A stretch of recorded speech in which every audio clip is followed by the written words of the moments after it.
আজকে শরীরটা বিশেষ করে ভালো ছিল না, সর্দি জ্বর, তার জন্য ভিডিও বানাতে ছাড়তে অসুবিধা হলো।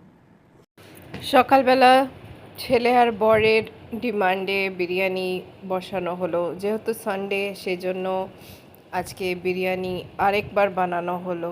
এই দুদিন আগেই হয়েছিল, তো বিরিয়ানিটা খুবই ভালো লেগেছিল সবার।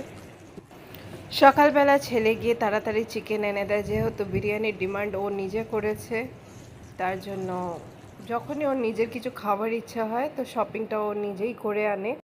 কাল যখন আমার হাজব্যান্ড ঘরে বসেছিল তখন বলছিল কি ছেলেকে বিকালবেলা টুকটাক ভালো মন্দ কিছু বানিয়ে খাইও, তার জন্য আজকে আমি একটু মালপোয়া বানানোর জোগাড় শুরু করলাম। তো শরীর খারাপ হলে যা হয়, এদিকে ছেলে বাবাকে খাবার দিতে যাবে আর বলছে প্রজেক্ট বানিয়ে দাও, তাই তো? তুই আমাকে কি বানাতে বললি? খাবার বানাতে বলেছিলাম।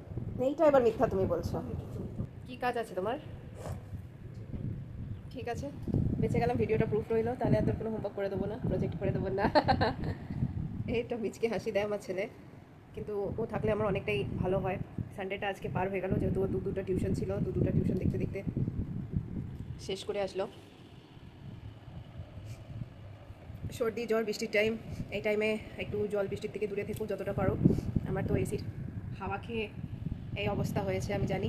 রান্নাঘর থেকে ঘেমে ঘুমে যখন আমি এই রুমটায় আসি সব ভুলে যাই, এই রুমে এসে শুয়ে যা আরাম পাই, তারপরে যেই সর্দিটা লাগে তখন আমি বুঝতে পারি কেন আসি এই রুমে। তা তো এসি চালিয়ে বসে আছে, ফ্যানও চালিয়ে। ফ্যান চলছে, এসি চলছে, আমি বড় লোকের মেয়ে বাবা। আচ্ছা, আমার ছেলে কিন্তু চানার সালাদটা খুব সুন্দর বানায়, আর যেদিন ও স্কুলের মধ্যে চানার সালাদ নিয়ে যায় সেদিন ও নিজেই সব সালাদ কেটে নিজের বন্দোবস্ত করতা হ্যাঁ वो। আমি ঠিক করে বাংলা উচ্চারণ করতে পারছি না খুব একটা। তো কাল क्या लेके जाओगे मेरे बेटे? জাগরব জাগরব बताओ। কুরকুরে কোনো টিফিন নাকি? তুমি ছোট বাচ্চা? আচ্ছা তুই এটা হাতে এটা কি করিস, এটা দেখা তো, তুই তুই দেখা কি করিস। আচ্ছা তোর হাতের শিরাগুলো দেখা, সবসময় হাতের মধ্যে একটা কি যেন প্রোডাক্ট ইউজ করে, যেটা আমি দেখাতেও পারি না, দেখা তো কত জোর।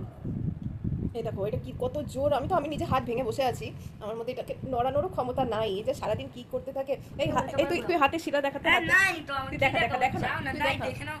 না আছে তোর হাতে, কিছু নাই তো আছে হাতে নাই, যাও না। আচ্ছা তুই কি করতে থাকিস এইটা নিয়ে, দেখা না। আমি কি করে বুঝবো এটার ওজন কত এখন? জানি না, এটা শো হয় ওজনটা? কত কেজি টিপছিস তুই? জানি না, 40 কেজি হবে। 40 কেজি? মারে কি, দেখা দেখা দেখা দেখা একবার দেখা দেখা। কিন্তু এটা আমি টিপতে পারলাম না একটু। এটা এমনি করে টিপো না, টিপো নিচেটা ধর। আরে এমনি না, এমনি করে টিপো। এমনি? কিন্তু গ্রিপটা তো এইদিকে আছে, তুই ভুল টিপছিস। এমনি করে টিপলে এটা এইখানটা এমনি মোটা আছে না, এমনি করে টিপলে তুমি টানতে পারবে না তো। আমি এমনিতেও পারবো না। উল্টো করে যদি তুমি নিচে ধরে করবে তাহলে হয়ে যাবে। না ভাই আমি করতে পারবো না, আমার মধ্যে ক্ষমতা নাই। তুই এক কাজ করবি, তোর হাতের ওজন অনেক বেশি হয়ে গেছে, তুই এবার সাথে আমার সাথে মার্কেট যাবি, ভারী ভারী ব্যাগগুলো তুই উঠিয়ে আনবি, তাই না? তাহলে শুভরাত্রি, কালকে দেখা হবে আবার। আজকে তো সর্দি জ্বর নিয়ে ভুগছি, ট্যাবলেট খেয়ে যেই বললাম বাস ফ্যানটা বন্ধ করে দিল। ফ্যান চলছে, ফ্যান চলছে। ঠিক আছে বন্ধুরা, গুড নাইট, কাল দেখা হবে আবার।